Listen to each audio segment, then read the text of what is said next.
नमस्कार, मैं योगेश राणा। देहरादून में कड़ाके की सर्दी पड़ रही है और हरीश रावत ने 24 घंटे का धरना शुरू कर दिया है।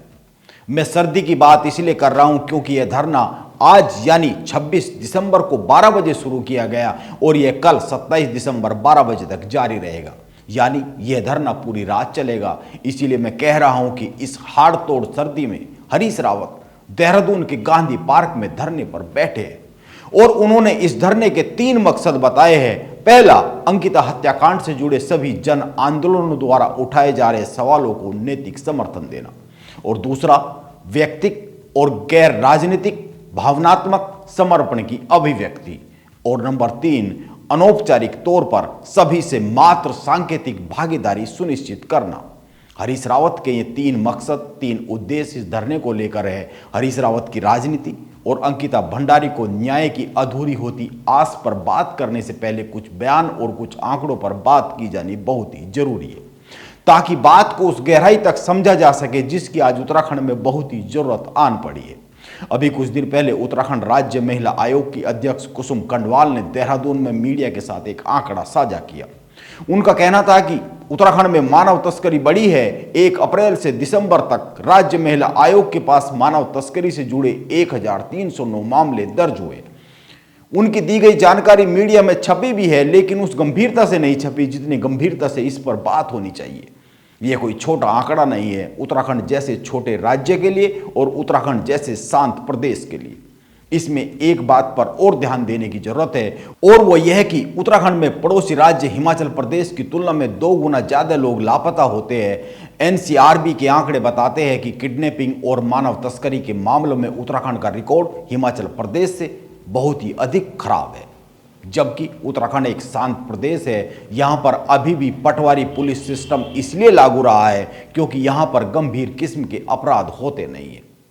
वैसे तो इस तरह के मामलों की किसी अन्य राज्य से तुलना की ही नहीं जानी चाहिए, क्योंकि अगर कोई एक मामला भी मानव तस्करी का सामने आता है तो यह मानव समाज के लिए चिंता और शर्मनाक स्थिति मानी जानी चाहिए। हरीश रावत के सर्द रात के धरने पर आने से पहले मैं एक और बात बता देना चाहता हूं और वो यह कि उत्तराखंड में पिछले 22 साल में 7000 से ज्यादा लोग गायब हुए हैं, लापता हुए हैं, जिनमें से अधिकतर मामलों में कोई सुराग पुलिस के पास नहीं है। यह चिंता को पैदा करने वाले आंकड़े हैं। इसीलिए मैं कहता हूं कि अंकिता भंडारी के मामले को केवल एक हत्या का मामला ही नहीं माना जाना चाहिए, इसे केवल एक हत्या के मामले के तौर पर ही नहीं देखा जाना चाहिए। अंकिता भंडारी ने जो अपने व्हाट्सएप मैसेज में वीआईपी से जुड़ी बातें कही है, वो बेहद ही गंभीर किस्म की, बेहद ही संगीन बातें हैं। इस मामले में तह तक जाना बहुत ही जरूरी है। संपूर्ण सच्चाई, पूरे सच तक पहुंचना बहुत ही जरूरी है। इसीलिए उत्तराखंड में इस बात की बार बार मांग उठ रही है कि वो वीआईपी कौन है जिसकी नाजायज मांग के कारण अंकिता की जान चली गई। मौजूदा समय में यह सवाल बहुत ही बड़ा हो गया है कि क्या इस मामले में सारी सच्चाई उत्तराखंड के लोगों के सामने आ पाएगी।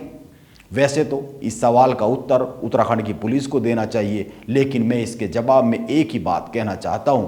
आप गौर कीजिए, हरीश रावत ने अपने धरने को शुरू करने से पहले भाजपा से जुड़े लोगों से एक अपील की है। उनका कहना है कि वो भी इस धरने में शामिल हो। यह सर्वदलीय धरना है और अगर भाजपा के लोग धरने में आते हैं तो वह उनके पीछे बैठेंगे।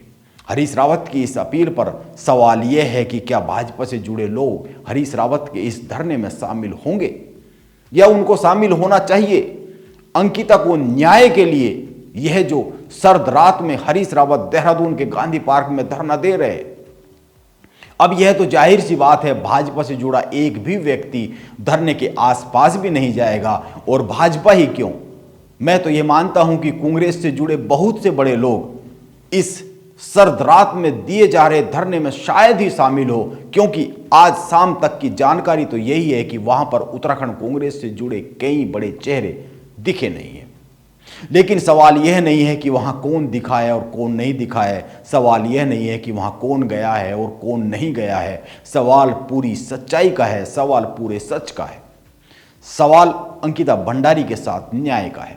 आप जानते ही होंगे उत्तराखंड हाईकोर्ट ने अंकिता हत्याकांड की सीबीआई जांच की मांग को खारिज कर दिया है। हाईकोर्ट ने एसआईटी जांच पर संतोष जताया है। उत्तराखंड में अंकिता के परिजन कई सामाजिक संगठन, कांग्रेस से जुड़े लोग, कांग्रेस संगठन के लोग और भी अन्य कई लोग सीबीआई जांच की मांग इस मामले की करते आ रहे हैं। अब हाईकोर्ट के फैसले का सम्मान किया जाना ही चाहिए, लेकिन इसके बाद भी एक सवाल तो पैदा होता ही है, और वो यह है कि अंकिता हत्याकांड के 100 दिन बाद भी वीआईपी का नाम सामने लाने में उत्तराखंड की पुलिस क्यों नाकाम रह गई है। इस मामले में वीआईपी का नाम इसलिए महत्वपूर्ण है क्योंकि इसको किसी अन्य ने इस मामले में नहीं जोड़ा है। पुलिस जांच में भी यह प्रकरण इस मामले में नहीं जुड़ा है। किसी गवाह ने भी इसका जिक्र नहीं किया है। यह मामला इसलिए ज्यादा संगीन है। वीआईपी का जिक्र खुद अंकिता भंडारी ने अपनी व्हाट्सएप चैट में किया है।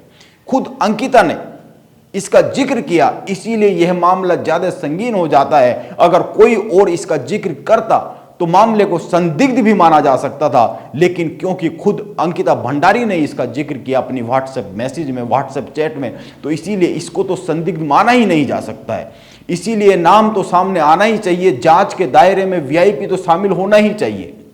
इसीलिए जब भाजपा और उनसे जुड़े लोग यह कहते हैं कि कांग्रेस और अंकिता के परिजनों को जांच पर भरोसा करना चाहिए, उत्तराखंड की पुलिस की जांच पर, तो एक सवाल जन्म लेता है, और वो यह है कि जब एसआईटी 100 दिन में भी वीआईपी कौन इस सवाल का उत्तर नहीं दे पाई है, तो फिर कैसे भरोसा किया जाए कि अब ये उत्तर सामने आ ही जाएगा। और दूसरा सवाल, अब तो चार्जशीट भी सबमिट हो चुकी है, इसीलिए अब कैसे भरोसा किया जा सकता है कि कुछ समय बाद किसी वीआईपी का नाम सामने आ जाएगा। हालांकि अभी नार्को टेस्ट, पॉलीग्राफ टेस्ट की बात चल रही है। यह मामला सुनवाई में है हाई कोर्ट में, इसीलिए थोड़ी उम्मीद तो जगती है। लेकिन फिर भी 100 दिन जांच के बाद भी वीआईपी का नाम पर्दे के उस पार है, जबकि इस पार आ जाना चाहिए था। अब कई लोगों का कहना है कि हरीश रावत इस मामले को लेकर, इस मामले को बार बार उठाकर अपनी राजनीतिक जमीन को बचाना चाहते हैं, क्योंकि हरीश रावत की राजनीतिक जमीन उत्तराखंड में पूरी तरीके से खिसक चुकी है। ऐसा कई लोगों का मानना है। हरीश रावत लंबे समय से कोई चुनाव जीत नहीं सके, वो हरिद्वार से चुनाव लड़ना चाह रहे हैं, इसीलिए इस मुद्दे को जिंदा रखना चाहते हैं।